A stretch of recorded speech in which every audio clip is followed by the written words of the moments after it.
One word to describe Lenovo Vibe Shot is awesome. This phone comes with a premium smartphone classmate Samsung Galaxy S6 and HTC One Meter 9 released in the arena of World Mobile Congress. Although different classes, in fact the specifications it has been able to compete with both premium phones.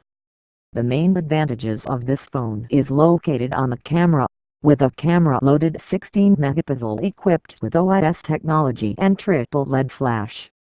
OIS technology provides stability while capturing, and tri-LED flash technology will provide more exposure when shooting at night and reduces reduced light intensity during daytime use.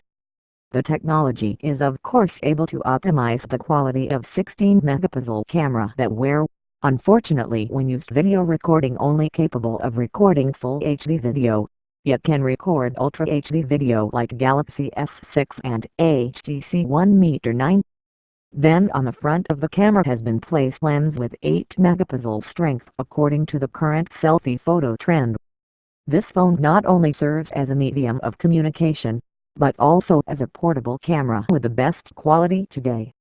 No need to carry a large DSLR camera and heavy weight, because this phone has a thin design with a thickness of 7.3 mm and lightweight of only 145 grams. This phone is also wrapped with metal material dimensions measuring 142 x 70 x 7.3 mm.